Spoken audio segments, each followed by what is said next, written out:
Hey everyone, we'll give other members a minute or two to join us, and then we'll kick off our program today. So be patient. And while you're waiting, those that have already joined us, why don't you drop in the chat where you're from, what insurance company or insurance adjacent company you work for. Throw that in the chat for us while we wait for other guests or other members to join us. Travelers, okay. Travelers, always travelers. I hear the beeps. Mm-hmm. Okay, we got some locked in the house. Sun Life. Zurich, what's up, Monica?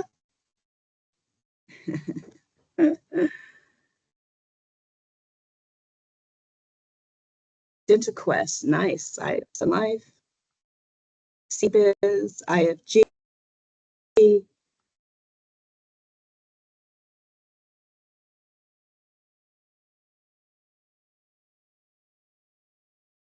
All right, let's see how many folks we have. We have about 30. Oh, Deshaun wants to know what cities you guys are residing in. Throw up some cities for us. Let's see who's represented.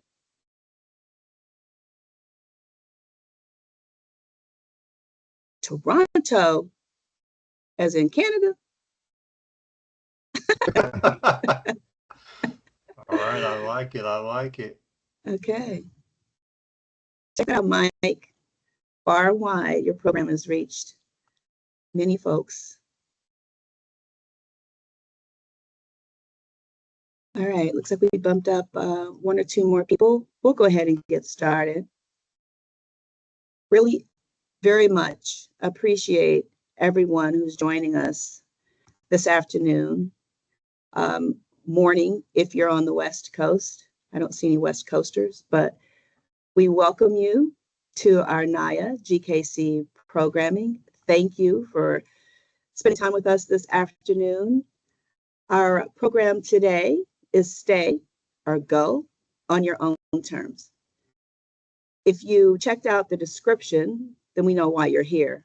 So if you've ever wondered whether to speak up or stay quiet, push back, play the long game, or stay and fight, or take your talents to South Beach like LeBron, then we're hoping that we have a robust discussion. Bryan Smith, he's our host. So he'll share with you more information about what to expect today, along with introduce our esteemed panel of brothers from the industry. I'm really excited to be here and to hear the discussion today. Certainly hope that you are as well. Let's take a few minutes, so not even minutes, but 15 seconds to give ourselves a round of applause for even being here. 2 snaps, rounds of applause, because we know that you have lots going on and you could be elsewhere, but you've joined us today and we really, really appreciate it. So I'm going to kick this off to Bryan, but real quickly, I haven't even introduced myself. So before I let Bryan introduce himself and the panel, I want to share with you, I'm Stacy Bobo Lagan. I work for Zurich. I'm a global relationship leader. I've been here for about 17 years, about 34 years in the industry. In my role as a global relationship leader, I drive strategic engagement with key customers to strengthen our retention, to identify growth opportunities, and to retain profitable business, along with strengthening those relationships with those customers and building loyalty. I'm also the vice president and a member of our executive board. I serve under the Honorable President Kathy Collins, who you might hear from a little later. But that's who I am. I'm going to pass it off to Bryan. While Bryan is hosting this panel, I will check out the chat. Any questions, comments that you have, please feel free to add those in the comments. But we would prefer that you raise a hand and you get involved with the conversation. We want to see you, we want to hear you, and we want you to contribute to this conversation. So we'd much prefer that you raise a hand and we hear from you. However, if you feel a little shy, go ahead and throw a question or a comment in the chat, and I'll do my best to share it with the group. But Bryan, why don't you go ahead and kick it off? Great. Stacey, thank you so much for the introduction. I really appreciate it. I'll go ahead and introduce myself. My name is Bryan Smith, and I'm a benefits consultant with CBiz. And I've been a member of NAAIA for the past 3 years. And I will ask my panel to also introduce themselves, and what I will ask them to do in addition to giving their name, their title, and how long they've been with NAAIA, I will also ask them to give a quick interesting fact. And so, interesting fact about me is that I sing classical music and have performed with the Kansas City Lyric Opera. So that's my interesting fact. I'll go ahead and pass it to you, Omari, if you can introduce yourself, give us your title, let us know how long you've been with NAAIA, and give us an interesting fact about yourself. Sure. Good morning, good afternoon, everybody. I'm thrilled to be here. I'm Omari Martin. I'm NAAIA National's President and CEO. I've been with NAAIA since 2018 as a member, originally as a partner liaison, and then as a member, and then as a chapter president for the Boston chapter, and now on the staff side. So glad to be here. Interesting fact about me. Kind of interesting fact of the moment is I'm on day 17 of a 22-day tour. And so I had opportunity to spend some time with the New York chapter a few days ago, and then with the North Florida chapter also a few days ago. And then now I'm getting ready to head out of Florida over to New Orleans tomorrow. So looking forward to hanging out with the Louisiana chapter as well. So nice. Good Welcome, Omari. Thank you so much for being with us. Bryan, if you could introduce yourself as well. Sure. Yes. Bryan Bruner, part of the Kansas City NAAIA chapter, been a part of the chapter for 4 years now. I'm also an executive underwriter and construction casualty for Zurich, North America, here in Kansas City. So dealing with the Kansas City market and dealing with our construction clients. Interesting fact about me. Man, I took up golf about a year ago, and I like to say I'm a little bit obsessed with it. I think that sounds better than addicted. So that's been taking a lot of my free time as of late. So I think that's interesting. Thank you so much, Bryan. And Mike, last but not least, if you could introduce yourself as well. Good afternoon, everyone. Mike Wallace, WTW, Director of our practice, over placement practice here at WTW. I've been with NAAIA, I think this is my 3rd full year with NAAIA, GKC chapter. Interesting fact about myself, I have been in the modeling and commercial industry probably for over 20 years. And for those that are local, you probably have seen me in a few commercials, IV, Price Chopper, commercials with Curtis Stone. It varies, but again, interesting fact about myself. Great. Well, thank you all. Thank you, gentlemen, for introducing yourselves and give us a little background on you. So as we introduce our topic today, it is stay or go on your own terms. And as in the description, as it states, if you've ever wondered whether to speak up or stay quiet, push back or play the long game, stay and fight or take your talents elsewhere, this conversation is for you. Before we get into our first question, what I'd like to lead is with a data point. And one of the data points is that research consistently shows that employees who feel a strong sense of belonging are significantly more likely to stay and to perform at a higher level and recommend their organization to others. But many organizations focus heavily on attracting diverse talent while spending far less time examining what it takes to retain that actual talent. So that's what we're looking to have our discussion about today, is what makes someone choose to stay, and on the opposite side of that, what quietly pushes them towards exit. So with my first question, Omari, I'm actually going to position that to you. Is we often celebrate the win of a diverse hire on their first day, but what does day 200 look like, and what makes people feel like they truly belong after the excitement of a hiring phase? Yeah, it's a great question, Bryan. Thank you for asking it. I think anytime you start a new job, there's always a lot of excitement. Generally, there's a higher salary that you are getting as part of that. Maybe it's a promotion of sorts in title or in responsibility. And so there's always a lot of excitement when you're starting a new role. And you've said yes to this new role because of the promise of like what this role is offering you, in ways in which it's going to help you grow and stretch your skill set, who you're going to get to work with, right? All of those things. And so it's very easy to be excited kind of leading up to day one, and in the first week and in the first month as you're getting the lay of the land in a new job. When you get to later on, a couple of months into the job, what all of us are doing is evaluating the promises that were made, what you thought the experience was going to be versus what the experience actually is, right? And so I thought I was going to come here and work and have this role, and I was going to have this autonomy, or I was going to be leading these cross-functional projects, or whatever the case may be. And we all know that organizational priorities can shift. And so what you were hired to do can be the thing that is now on the back burner, and so then you get shifted in other places. And I think one of the questions that we all have to always ask ourselves, particularly in this context of having this conversation during Men's Mental Health Month, is, are you okay with the changes? Are you okay with how things are going? Do you still see promise and potential and opportunity in front of you in the role? Are you growing and stretching yourself and changing, even in ways that you couldn't initially imagine? And so we know it'll never be a 100% kind of Disney World experience when you start a new job. And especially as you go, you start to uncover more of how the organization is working. But I think continuing to have that check-in with yourself on, maybe it's not exactly what I thought it would be, but am I still growing from it? Am I still learning? Is it an environment where I can see myself thriving?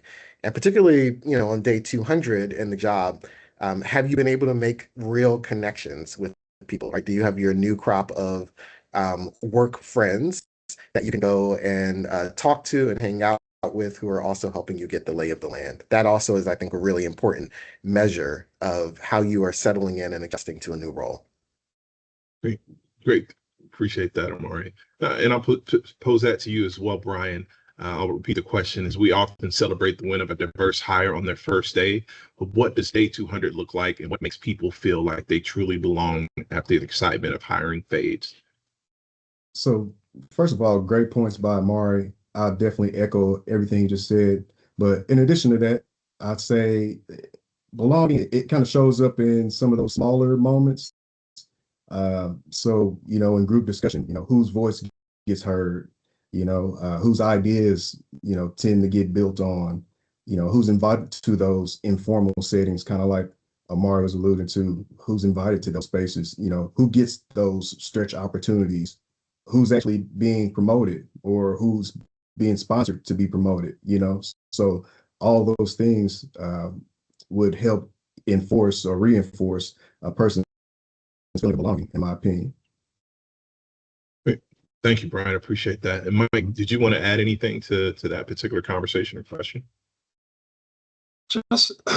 I'll just comment real quick, because both presenters have shared some good stuff there, but day 200 looks different for every employee, right? And so what I mean by that is, some examples is mattering, feeling that your contributions matter, authenticity, being able to show up as yourself, and then the psychological safety and making sure that you feel trusted, and that leadership trusts and supports you without microaggressions, without micromanaging and things like that.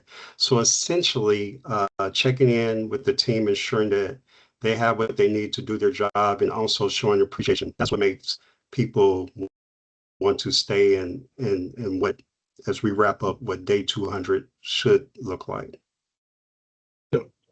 Great response, gentlemen. Appreciate that. So I'll transition to my second question, and I'll pose this to you, Mike, to start us off.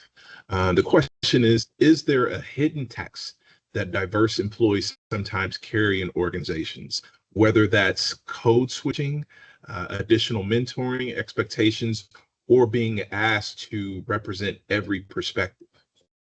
Yes. The expectation level is much higher than other colleagues, And you've heard the phrase that we have to work 10 times harder. I think that applies. There is a weight of not being able to show up authentically, i.e. code switching, being stereotyped, and just being perceived as aggressive rather than assertive, and inequity in opportunities and compensation. Thank you so much. Omari, I see you shaking your head here. Just curious if you had something to add to that particular question. Yeah, I mean, I love what Mike said, and I agree, double click on all of that.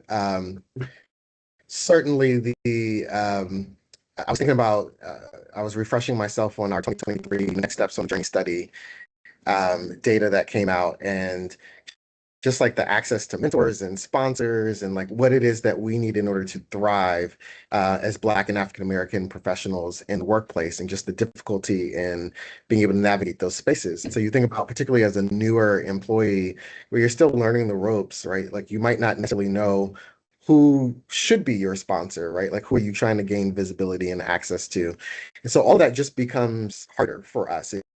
It just takes more work. It takes more effort when you're one of a few, and when you are asked to pay this additional tax of being the everything for everybody, right? You know, so Mike is choosing the model on his own, but you know, the other thing I've experienced in my workplace is going, and then all of a sudden I'm on all the posters at the career fair, and then I'm on the video on the website, and right, and so it's all this stuff, right? And so that's also part of the tax, is like you're here and you're happy to be here, right? And needing to always lean into that.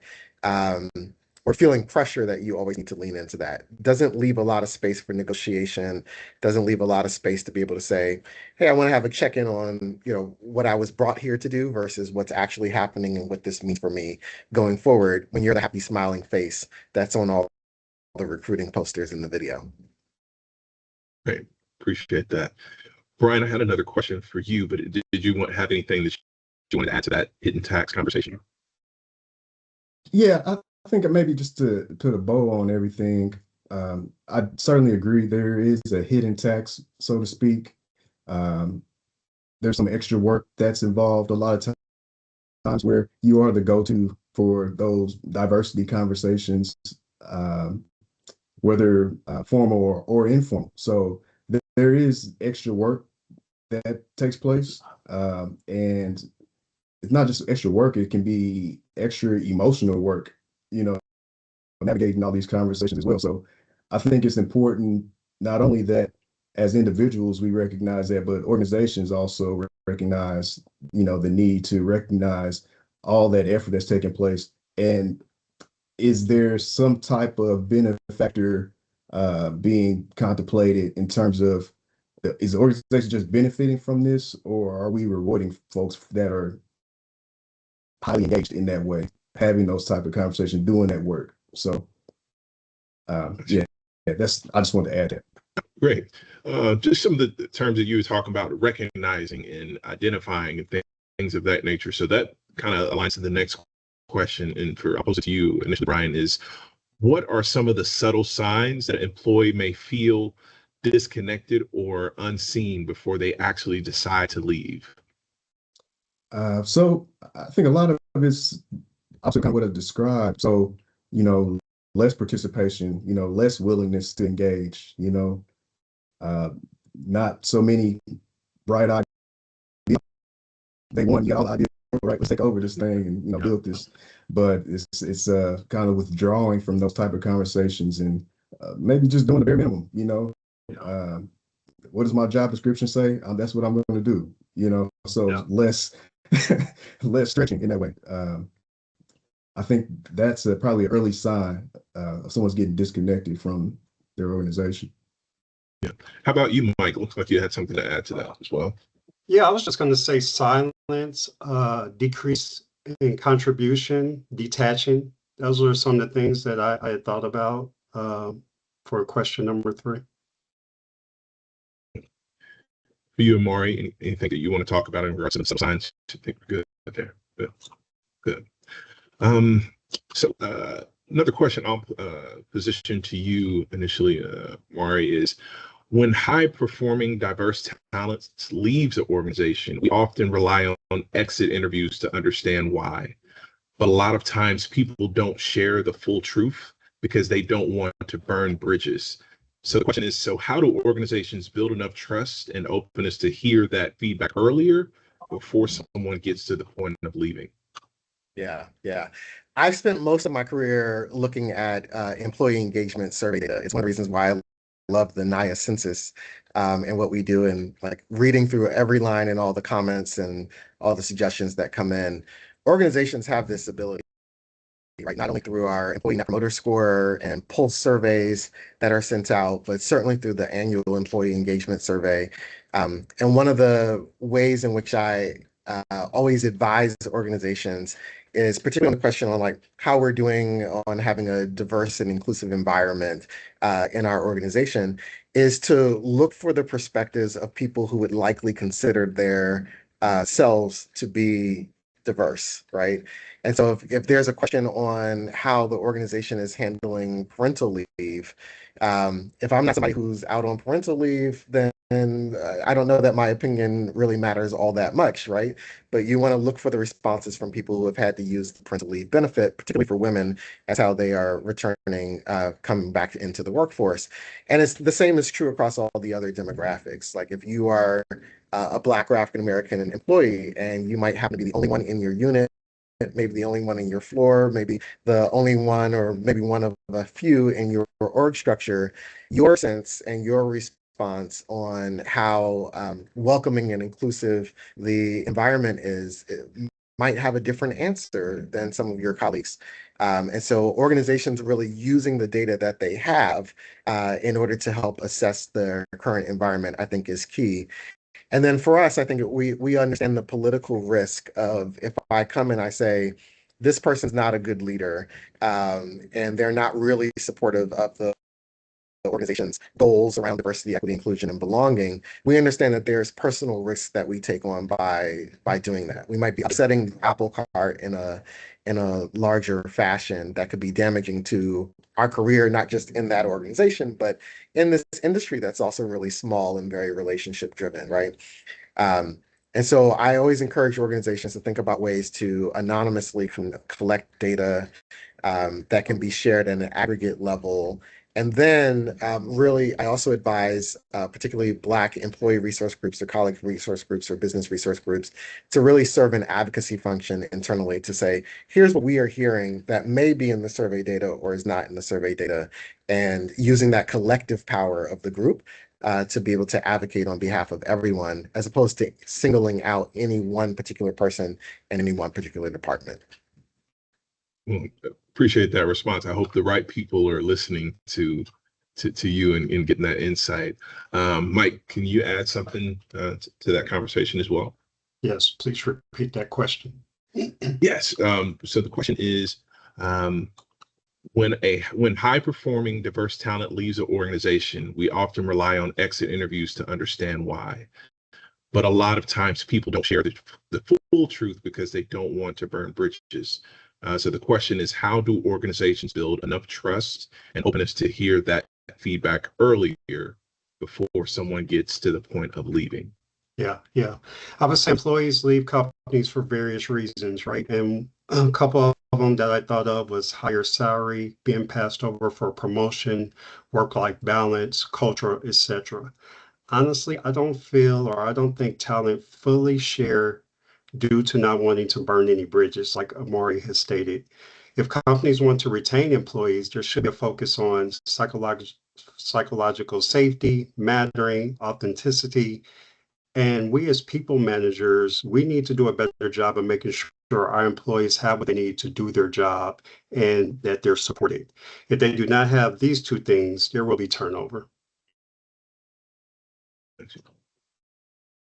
Bryan, did you have anything to add before I transition to the next question? No, I think they covered it very well.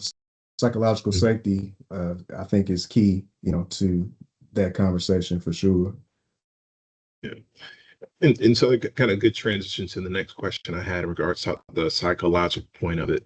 And I'll pose this to you, Bryan, to start us off, is we often hear the phrase culture fit all the time. How do organizations shift from hiring for fit to valuing culture add? Man, that's a big question because that's culture, that's like a buzzword a lot of places, right? Well, our culture is so great, our culture is this, that. But another way to view that could be culture means, are you like us? And for diverse hires, it may not be completely. I may be like you in some ways. I have integrity. I value hard work. But what are you really saying exactly? So is your culture clearly defined by having core values or expected behaviors that show what success looks like in action for this organization? So is your culture observable? Is it measurable? So I think a lot of times when you talk about culture, it can become very subjective. So I think it's great to have culture, a positive culture, but what is your culture saying and what is it demonstrating, right? So I think shifting the culture ad, so to speak, to culture fit to culture ad, I think it's an important thing because it actually shifts you from thinking about adding someone like us to adding or expanding upon the culture that's already existing, right? So you're bringing in new ways of thinking, new perspectives. I think that's the only way that a company can organically grow, right? Um, Otherwise, those folks that are kind of, I guess, challenging the status quo can sometimes be filtered out if you don't have a culture that's thinking about culture addition, right? So, yeah, I think that about sums it up. Is if the culture isn't defined, it becomes a feeling more so than some type of default familiarity, right? So yeah.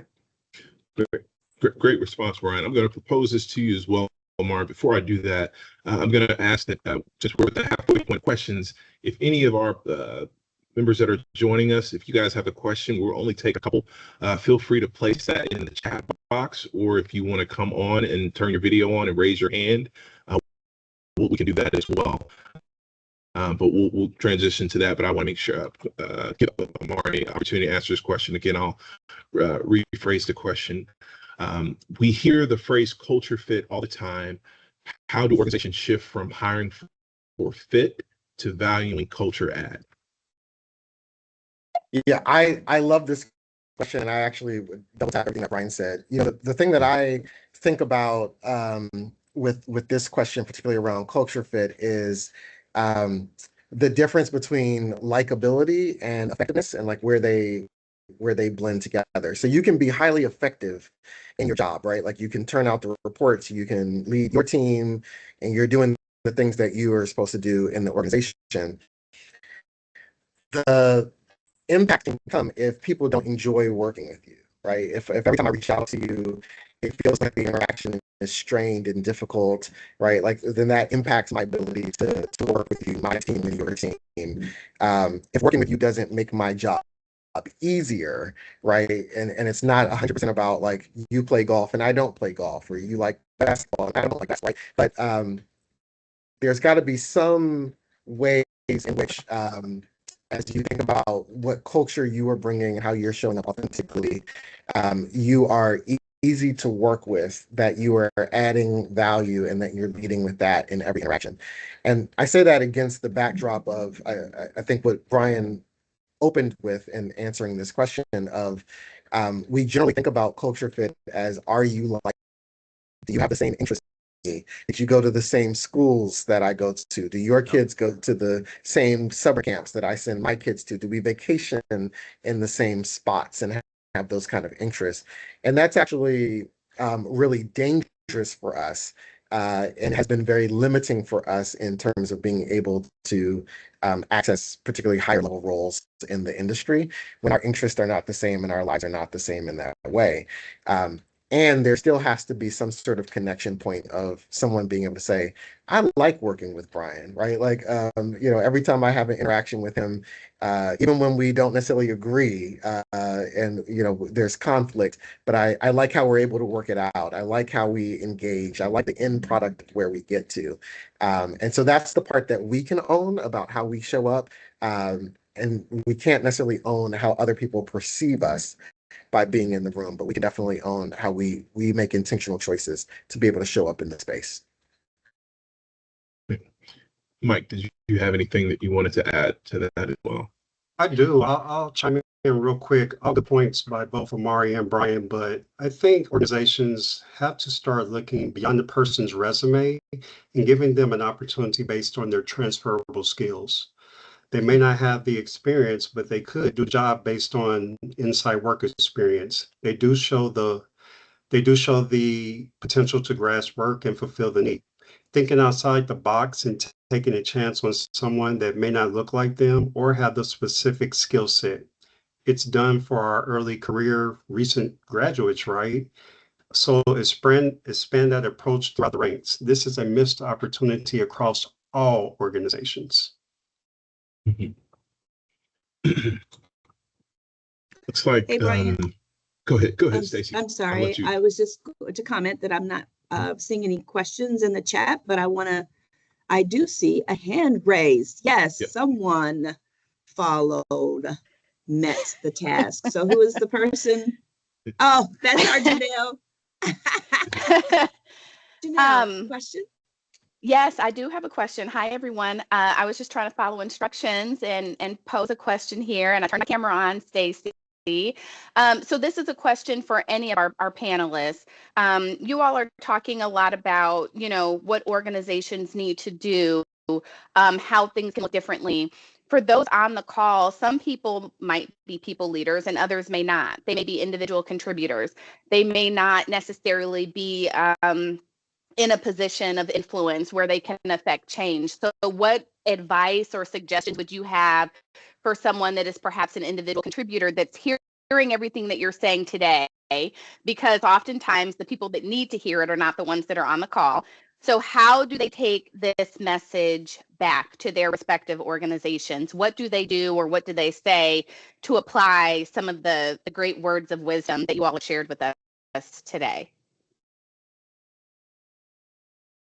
I'll kick us off. I would say one tool or resource that they can use, Janelle, is census, right?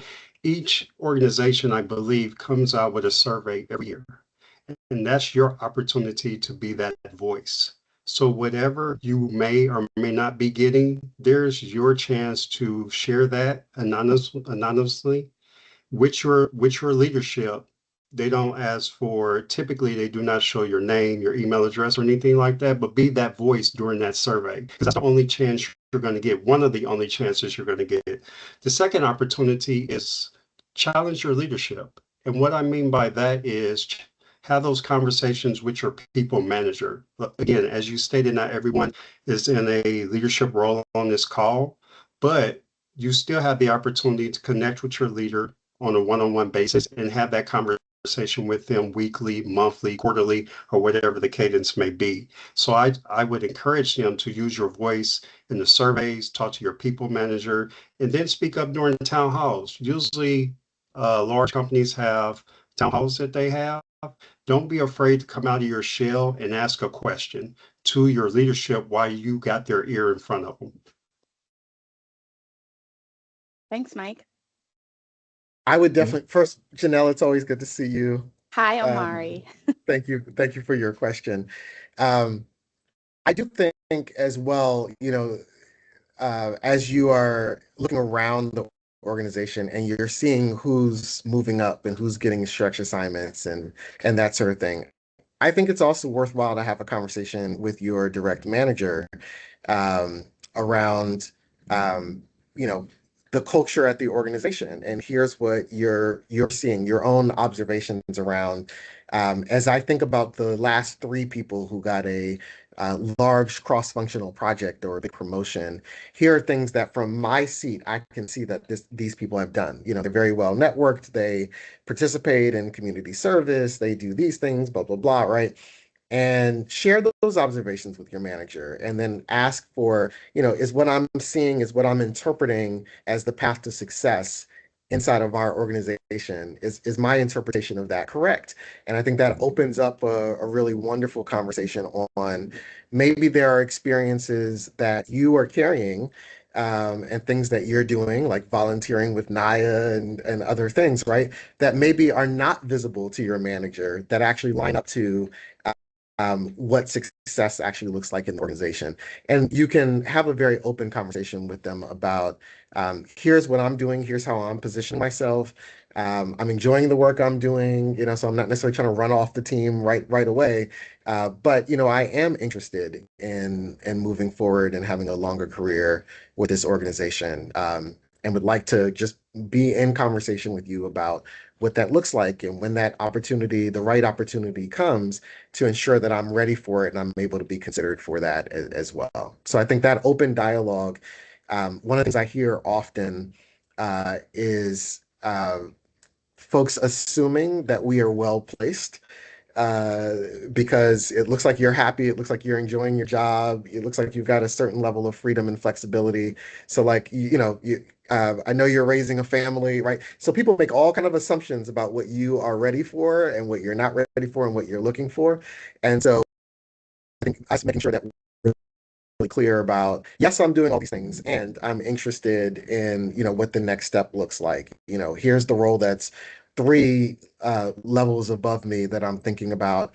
What do I need to do in order for me to be able to get there at some point? So making sure that your manager is aware, maybe your manager's manager is aware, this is what you're thinking about, this is how you want to design your career and your experiences. So not being afraid to ask for what you want and solicit their help in you being able to get there. Great. Thank Bryan, did you. you have anything that you wanted to add to that? I think these guys covered it very well. I think it's key to keep having those continual conversations and having transparency in what it is that you desire. Let your desires be known, and ultimately figure out what it's going to take. Do some self-inventory to really figure out, am I checking the boxes that I need to check? But yeah, great responses by the panel. Great. Any other questions that we have? Hey, Bryan, and panel, no questions, but a couple of statements. One Okay. statement from a member, Deshaun: department culture and company culture don't always match. Someone can be a fantastic fit for a specific team, but not a great fit for the broader organization, or the other way around. So Deshaun challenges us to find the best fit for ourselves, depending on the situation. So much of what I believe the panel was saying, kind of own that. So that was his observation or contribution to the conversation. There is a question that we're encouraging folks to maybe answer in the chat, but do you love your job? Not necessarily your company, but do you love your job? But those are the only questions, comments. Gotcha. Any feedback that you guys want to share based upon some of the statements? If not, I can transition to the next question. I would just say briefly, and I'm not saying it to be funny, it's a little bit funny. But I think one of the ways in which, that you love your job is you have a moment where you absolutely hate your job, right? And so I used to, one of the best pieces of advice I got early on in my career was to keep my resignation letter in my desk. And so when that time came, I could pull it out.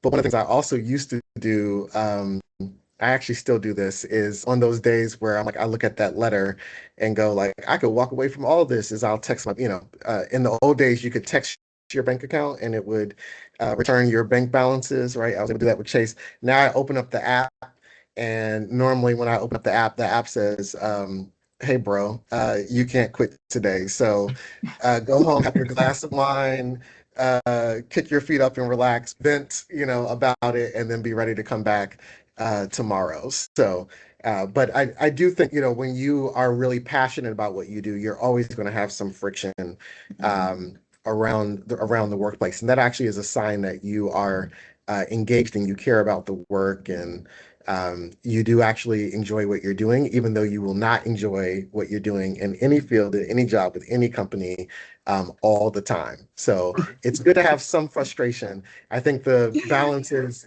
if you're looking at that resignation letter and your bank account every week, then that's a different sign that you need to move differently. If it's 2 or 3 times a year, then you might be okay. I love how you flip that, Omari. When I get up in the morning, I'm like, oh my gosh, I hate this job. Oh, but on the other days, I absolutely love it. That means that I love my job. So thank you for that. A question did come up in the chat, and I do see Deshaun's hand. I'll ask the question first if I can, Deshaun. Yeah. Member Tamika Hawkins, I hope you guys don't mind me sharing who you are, but she asks, what is the best way to approach leadership when things are difficult or we don't feel supported? And I think, Omari, you touched upon some of that. So maybe have some additional conversation, maybe provide some additional tools, a little nuggets of how we can do that besides being a member of NAAIA or your ERG where you could practice that stuff. But we'll get to that. But Omari or the panel, if you could maybe provide 1 or 2 tidbits of tools that we could use to have difficult conversations. Okay, I'll kick it off. I would say, Tamika, I believe that's who asked your question. I would say schedule a one-on-one with your direct manager and bring up your concerns. There's going to be something everywhere you go, and you have to be prepared to address them. And what I mean by prepared is you can't go in there and go off, right? You can't just say, hey, such and such is getting on my nerves. I'm about to go 0 to 100. And then at the end of the day, that resignation letter finds you. So you have to go in with a plan and just be prepared to not get what you want out of it. You're going to get somebody who listens. You're going to get someone that may give you great feedback and things that can help you navigate the situation, or you may get no response. You may just get that listening ear, and then it just goes into a closed drawer and nothing ever happens. So prepare to deal with either one of those. But one thing that you need to do, that you should do, is schedule the one-on-one with your direct manager. Definitely have that conversation with them so that they are aware of the situation and can help you guide the situation if they're a good people manager. That's great. Kayla makes a comment about the relationship, and I think that that is probably part of the basis of your suggestion, Mike, is to build a relationship with your team leader. And then by building that relationship, it might make it easier to initiate some ongoing touch points with the manager, right, and exchanging feedback. Right. So Kayla makes a really good point about building a relationship. It does support psychological safety. Thank you for that. Deshaun, I see your hand up. Yeah, quickly, just kind of going back to Omari. And I know he's a minister, so I thought, that would kind of be one of the one of the topics. But heard a sermon, and I think it is relative, right? And I'm going to say 3 P's, and it's simple. It's pause, pivot, or press, right? And I think that's relative to anything we do in life. And again, if you're in a horrible situation at work, pause, right? Let me think about it.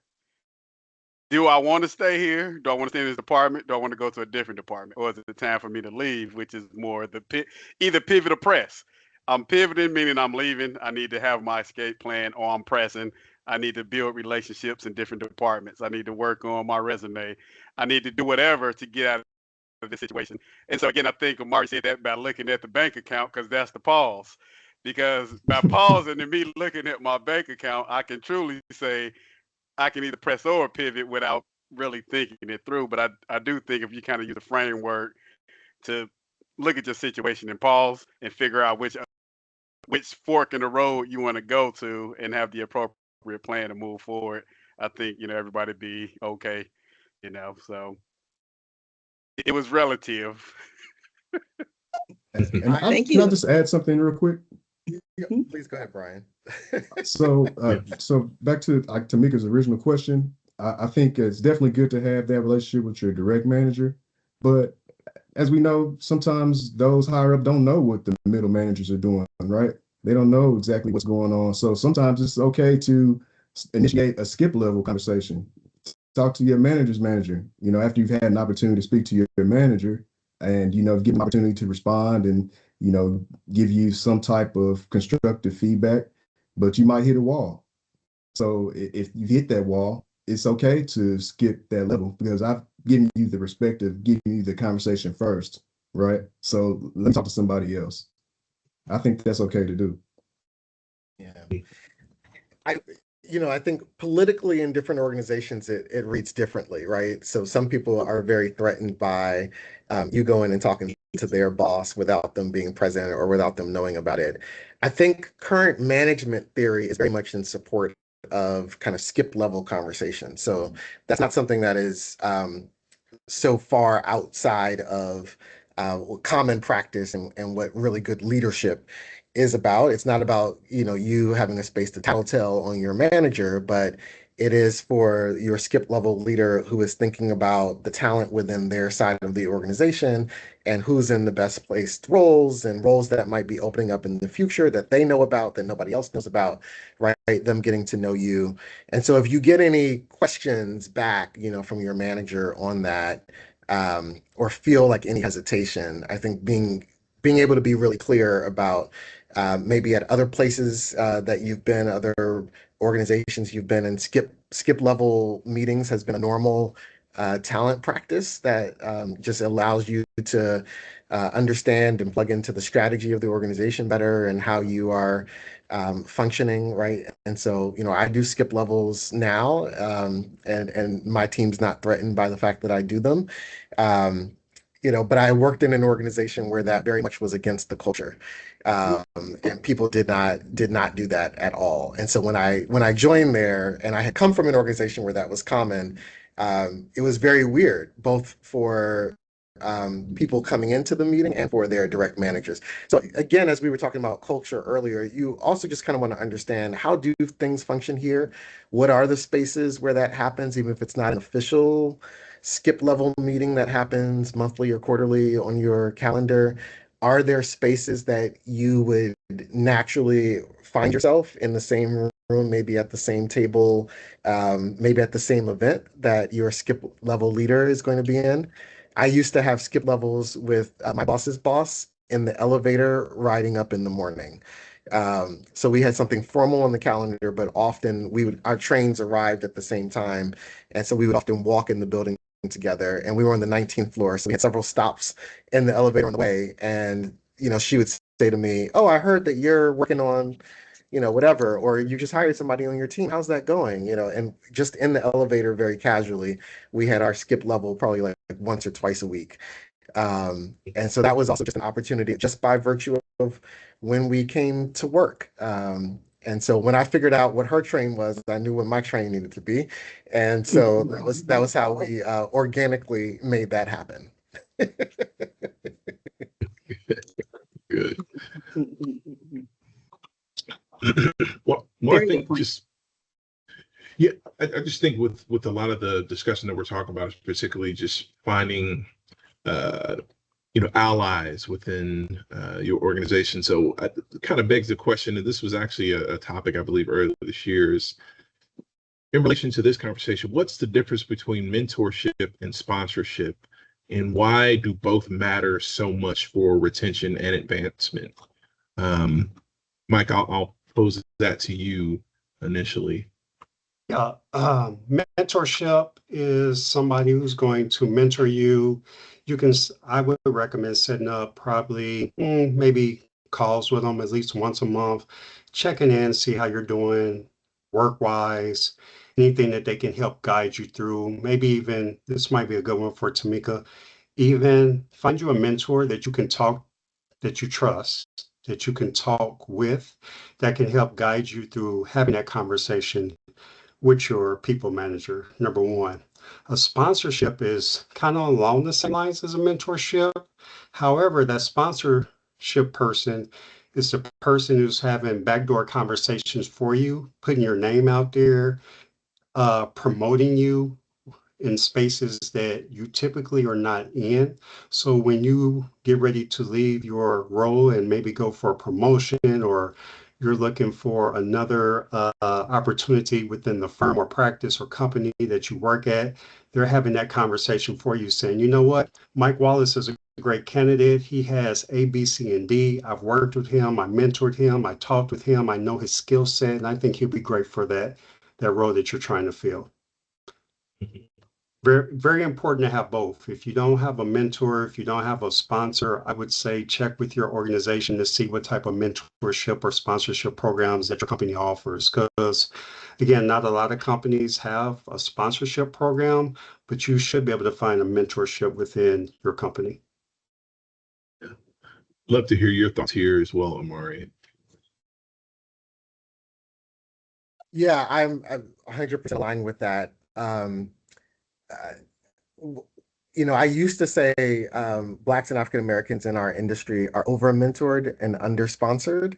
And when we were going through the survey results for the next steps study, one of the things that we found was the number of people who answered not applicable to having a mentor was like 77%.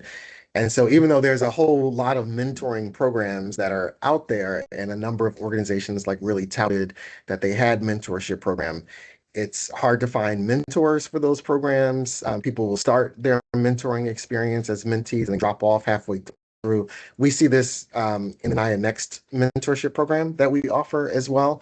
And so, really thinking about like, what is it that you're looking for a mentor for? And do you have someone who has been like mentor for you throughout your life, right? Like think about when you got your first job out of college, who'd you talk that through with? When you first made a switch to a different organization, like who's the person? I have a person that I've kind of talked through who knows the whole story of my life and my career, and the decision points I made coming into the insurance industry, and even taking on this job with NAAIA, right? I'm like, is that something I should do or not do? And here's the pluses and minuses of that. So I have that person, but then I also have mentors who are with me for particular moments of like, in this season of my life, at this stage of my career, here's the question I'm trying to answer for myself. And here's a person or two who have walked that path. And so maybe I have a more limited engagement with them where I'm asking for a couple of hours on their calendar to pick their brain, to explain the situation, to get advice, right? So 3 or 4 meetings, not I'm asking you to be my big brother or my big sister and continually have me on your calendar, forever, right? And always with the option to be able to come back and check in. So, I think about it in stages. You definitely need a mentor. I would say before you need a sponsor, because your mentor is going to help you and it's going to be a little bit closer that will help you get sponsor ready. And so if you just run to having a sponsor, you might end up turning away that sponsor because you haven't done all the work on yourself yet that you needed to do. And so that sponsor person who needs to be able to say, I've worked with you, I've seen you in these situations, I've seen how they've handled conflict, I've seen how they've been able to own the room and do a negotiation, right? Your mentor is helping you think through who's going to be in that room, who the power players are, where are you likely going to experience conflict. Here's how you're going to want to pivot your talking points on that particular thing. Your sponsor needs to be able to see you in action and go, wow, they really know their stuff. Like, okay, I was super impressed with how you did that. So just if you get your mentors in order and help you think about what are the questions you're answering for yourself at this stage in your career and where that takes you next, then that will prepare you for sponsors to even come and find you and for you to be sponsor ready for your next opportunity. Got you. Well, I think we're kind of getting close to wrapping up here. And so what I like to say, I think we've covered everything from belonging to sponsorship to leadership, accountability, and retention. And I'd like to close by asking each of our panelists for one final thought. And what is the one message or the hope that you have that everyone takes from this conversation when they think about stay or go on your own terms? And Bryan, I'll go ahead and start with you. Man, that's a huge question, but I'll do my best. Sure. I think one of the main themes that I can think about here is people don't necessarily stay where they're tolerated, not necessarily where they're celebrated. They tend to stay where they're connected. So back to that sponsorship conversation, essentially those folks or individuals that are talking about you in those rooms that you're not in. I see Kathy chiming in the chat, dropping bars as well. So I think that's the excellent thing to really think about as an organization. Are you building those connections to power for individuals that want to advance? Great. Thank you, Bryan. Appreciate that. Mike, any closing thoughts that you have on today's topic? Yeah, I would say real quick, I think you have to look at the overall picture. And before you make that next step in whether you decide to go or stay, you have to look at, are you being supported by your manager? Benefits, of course, pay, because sometimes when we do decide to go, the grass is not always greener, right? They may tell you a story to get you in there, but once you get in there, you find that the culture is different. The pay may not have mounted as much as you thought it would. You may not get support from your manager, your direct people manager. So I would say evaluate the whole picture and really look at the things that are going well, the things that are not going well, what can you tolerate, what can't you tolerate, and then make your decision.